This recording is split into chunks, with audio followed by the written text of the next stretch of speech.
UK जाओगे तो आपको वहां यूके के लोगों से ज्यादा पुणे के लोग दिखेंगे।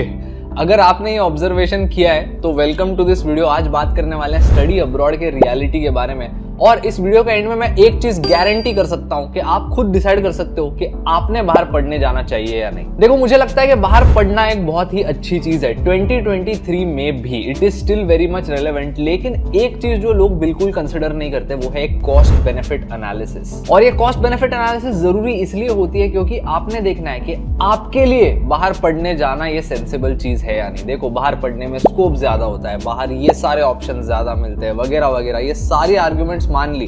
लेकिन आपके केस में आपको जो चीज पढ़नी है, आपको जिस फील्ड में काम करना है, ये सारी चीजें बाहर पढ़ने के गोल के साथ अलाइन करती है या नहीं, और इसमें जो खर्चा होता है और उस टाइम पे आपको जो इनकम मिलेगी आपकी डिग्री के बाद, ये सारी चीजें बैठनी चाहिए। चलो, आपको कॉस्ट बेनिफिट एनालिसिस की एक एग्जांपल देता हूँ। पूरी जो एग्जांपल है इंडियन रुपीज में ही आपको बताऊंगा आपके कन्वीनियंस के लिए।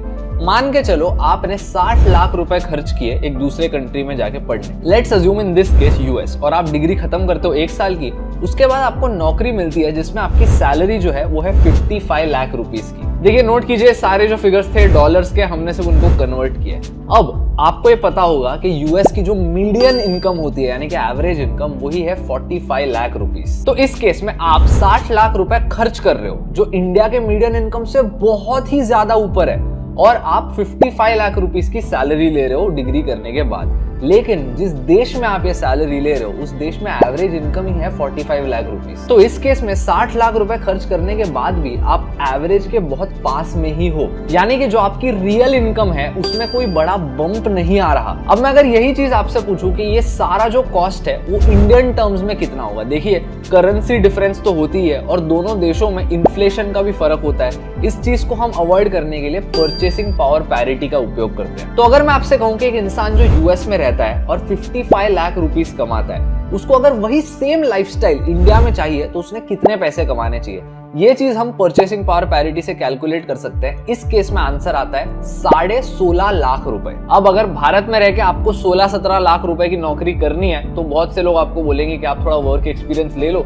उसके बाद एक टॉप यूनिवर्सिटी से एमबीए करना और आपको उतनी इनकम मिल जाएगी। तो फिर आप जाते हो 20 से 25 लाख रुपए खर्च करते हो, एक टॉप यूनिवर्सिटी से एमबीए करते हो, और आपको फाइनली जाके 15 से 20 लाख रुपए का पैकेज भी मिल जाता है। तो आपने एक चीज यहाँ पे नोटिस ही नहीं की, यूएस के केस में आप 60 लाख रुपए खर्च करके 55 लाख रुपीस की नौकरी लैंड कर रहे हो, इंडिया में रह के आप 25 लाख रुपए खर्च करके 15 लाख की नौकरी लैंड कर रहे हो। पॉइंट ये है कि जब हम इस इन्फ्लेशन के डिफरेंस को, करेंसी के डिफरेंस को हटा देते हैं और सिर्फ लाइफस्टाइल के पर्सपेक्टिव से देखते हैं तो ये दोनों सिनेरियोस काफी ज्यादा सिमिलर है। हाँ, granted standard of living US जैसे कंट्री में थोड़ा बेटर होगा, रोड्स बेटर होंगे, हवा की क्वालिटी बेटर होगी, लेकिन इनकम पर्सपेक्टिव से अगर हम बात करें, लाइफस्टाइल के पर्सपेक्टिव से, तो ये दोनों सिनेरियोस काफी सिमिलर है। तो डज दैट मीन बाहर पढ़ने जाना एक स्टूपिड डिसीजन है? Obviously not, under one scenario. मान के चलिए आप एक ऐसे डिग्री में इन्वेस्ट करते हो जो आपको दूसरी कंट्री में रह के हाई इनकम स्टेटस देता है। एक बढ़िया एग्जांपल देता हूं। मान के चलो कि आप फाइनेंस के फील्ड में काम करते हो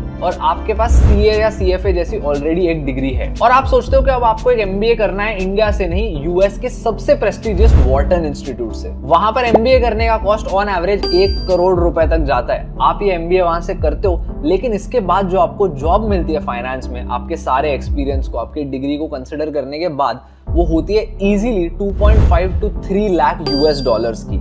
ये जो फिगर है ये यूएस में काफी हाई इनकम कंसिडर किया जाता है। मतलब ये हमारी पहली केस से बहुत ज्यादा अलग है, जहां आप 60 लाख रुपए खर्च करते हो, 55 लाख की नौकरी लेते हो और बस एक दूसरे कंट्री में जाके मिडिल क्लास जिंदगी जीते हो। इस केस में आपके डिग्री पे जो आप इन्वेस्टमेंट कर रहे हो उसका रिटर्न बहुत ही ज्यादा हाई है। लेकिन अब एक असली सवाल पूछता हूँ, क्या हर एक इंसान 1 करोड़ रुपए खर्च करके डिग्री कर पाएगा? Obviously not. दूसरा सवाल, अगर 1 करोड़ रुपए अरेंज भी हो जाते हैं, क्या हर एक इंसान वॉर्टन जैसी यूनिवर्सिटी में एडमिशन ले पाएगा? Obviously not. तो मेरा पॉइंट क्या है? पॉइंट ये है कि स्टडी अब्रॉड हर एक इंसान के लिए नहीं होता। इसीलिए मैं कह रहा हूं कि कॉस्ट बेनिफिट एनालिसिस करना इतना जरूरी है। आपको इतने सारे पैसे खर्च करके दूसरे देश में जाके वहां पर भी एक एवरेज लाइफ नहीं जीनी है। See, at least this is what I feel. मुझे लगता है कि जब आप अपने इतने सारे मेहनत के पैसे खर्च कर रहे हो, आपके माँ बाप आपको करने में हेल्प कर रहे हैं, तो आप जब दूसरे देश में जाते हो आपके लाइफ में बहुत बड़ा चेंज आना चाहिए इनकम पर्सपेक्टिव से। देखिए, एक जमाना था जब लोग दूसरे देशों में जाते थे अपने लाइफस्टाइल को अपग्रेड करने,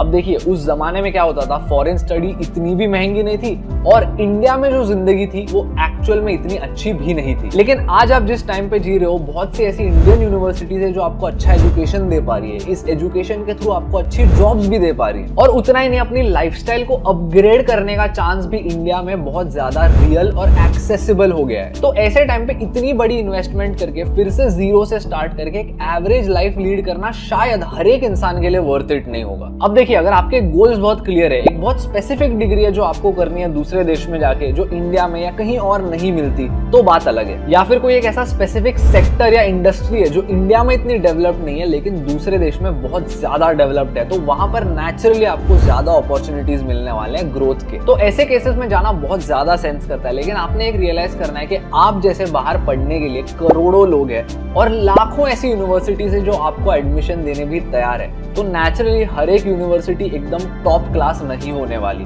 और उतना ही नहीं, हर एक यूनिवर्सिटी आपको आगे जाके एक बहुत अच्छा जॉब नहीं गारंटी कर सकती। जस्ट लाइक इंडिया में IIM और IIT से 2 या 3 ऐसे बच्चे होते हैं जिनको 1 करोड़ का पैकेज मिलता है, वॉर्टन में, हार्वर्ड में पढ़ने वाले भी वैसे बहुत कम बच्चे होते हैं। तो एक कंक्लूजन दे देता हूं कि आपने एग्जैक्टली क्या ढूंढना है और ये कॉस्ट बेनिफिट एनालिसिस कैसे करनी है। देखिए, सबसे पहले आपने देखना है कि आप कितने पैसे खर्च कर रहे हो, और ये जो पैसा आप खर्च कर रहे हो उसके बाद आपको कैसे टाइप की जॉब मिलेगी, और उस जॉब में जिस कंट्री में आप काम करना चाहते हो वहां पे कैसी सैलरी मिलती है। और इससे पहले कि आप उस सैलरी को इंडियन रूपी में कन्वर्ट करें, आपने ये भी देखना है कि वो सैलरी उस देश के एवरेज से कैसे कंपेयर करती है। क्योंकि यार पॉइंट यही है, आपको इतने सारे पैसे खर्च करने के बाद एक एवरेज जिंदगी नहीं चाहिए, और आपको एक ऐसे इंडस्ट्री में, ऐसे कंट्री में, एक ऐसे यूनिवर्सिटी में जाना है जहां पे आपके लिए चीजें एडवांटेजेस हो और आप ग्रो कर सके। एनीवे दोस्तों, ये तो मेरा ओपिनियन था। आपको क्या लगता है कि बाहर पढ़ना 2023 में सेंसिबल है या नहीं? कमेंट्स में मुझे बताइए, और ऐसी और वैल्यूएबल वीडियोस देखते रहना, सब्सक्राइब कीजिए।